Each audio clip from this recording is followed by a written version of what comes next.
अस्सलाम वालेकुम दोस्तانو शेरदल तकनीकी मालूमाती चैनल ता खर अगलास अल्लाह ताला दे वकी چې د صحت او عافیت جامه پتن ولري زمونږ د نن ورځې ټاپک او موضوع دا د موټر جنریټر او الټرنیټر پر رابطه باندې د دوستانو زه غواړم په د درې واړو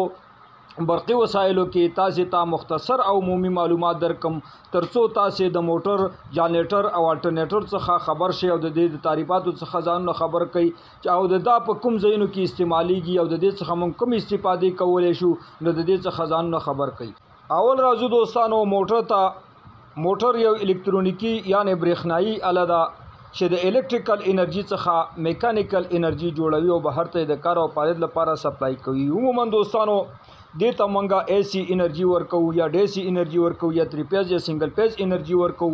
برق ورکو دوستانو د دې نروسه دوستانو په دې معنی مونږ لوډونه چو په کارخانو فابریکو کورونو کې دوستانو د دې څخه مونږه استفاده کوو عموما موټر چې دی دا په درې ډول دي نو اول د دوستانو DC موټر دوهم AC موټر او دریم دوستانو یونیورسل موټر دیسی موټر هغه موټر دی چې په دیسی کرنٹ باندې چلیږي یعنی په سولر پینل بیټری یا هډاپټر باندې چلیږي او ایسی موټر هغه دی دوستانو چې په سنگل پیز 2 پیز او 3 پیز برق باندې چلیږي او یونیورسل موټر هغه دی چې دا په دیسی او ایسی یعنی په ایسی او دیسی کرنٹ دواړو باندې چلیږي دوستانو دوهم رازو جنریټر ته کله چې جنریټ کلمه ذکر شي د څخه معنا تولیدول او جوړول ته ویل کیږي دوستانو چې کله الکتریکل جنریټر ذکر شي نو دینه مراد دا دی دوستانو چې د میکانیکل انرژي څخه الکتریکل انرژي جوړوي او بهر ته د کار او فعالیت لپاره سپلای کوي دوستانو دا انپوټ چې دی دا په لاس په واسطه یا د بیټری په واسطه یا د انجن په واسطه د تمنګا پاور ورکو او دوستانو آوټپوټ چې دی دا سنگل پیز 2 پیز یا 3 پیز یا DC AC چې دی دوستانو دا سپلای کوي لکه څنګه چې پاور پلانټونه دوستانو په اوبو باندې په اور باندې او داسې په کیمیکلو باندې چلیږي نو داسې انجن ټیم دی دوستانو یا د بیټری په واسطه یا د لاس په واسطه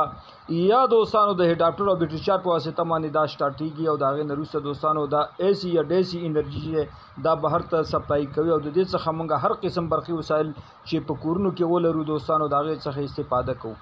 راځو د جنریټرو ډولونو ته عموما جنریټر په دوه ډول دي چې اول AC جنریټر او دوهم DC جنریټر AC جنریټر عبارت د هغه جنریټر څخه دی چې AC برق تولیدوي کدا سنگل پیز وي 2 پیز یا 3 پیز یا DC جنریټر هغه ته وایي چې دا DC برق تولیدوي ک 12 شولټوي 4 شولټوي شپږ در شولټوي یا 100 یا 200 یا 300 دوستانو نو هغه ته DC جنریټر ول کی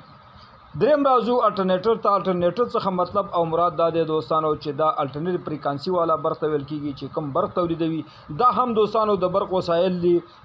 چې د میکانیکل انرژي څخه الکتریکل انرژي جوړوي او بهر ته د کار او فعالیت لپاره سپلای کوي الټرنیټر دوستانو صرف د AC انرژي بهر ته سپلای کوي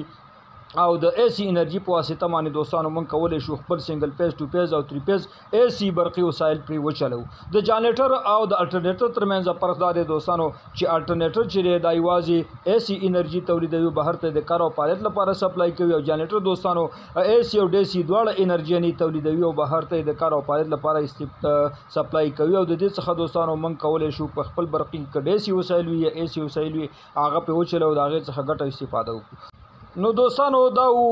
هغه مهم او اړین معلومات چې د موټر الټرنیټر او جنریټر پر رابطه مانیو دوستانو زمونږ د نن ورځې ټاپک او موضوع هم دومره وا که غواړئ د بر تخنیک څخه ځانونه برخمن کړئ او خپل هر قسم برقي وسایل په خپل کورونو کې ترمیم او جوړ کړئ نو ستاسو څخه مې غوښتنه دا دوستانو چې زما چینل سره سبسکرایب کړئ او که دا ویډیو مو خوښه شوې وي در سره لایک کړئ ترڅو زه انرژي والم او تاسو ته پاینده کې دوستانو تاسو ته د برق په تخنیک کې مهمه ویډیوګانې وړاندې کوم او تاسو سره شریکې کوم او تاسو ته ګټه او پیدا واخلئ دوستانو تاسو د توجه او لیدو څخه یو نړۍ مننه السلام علیکم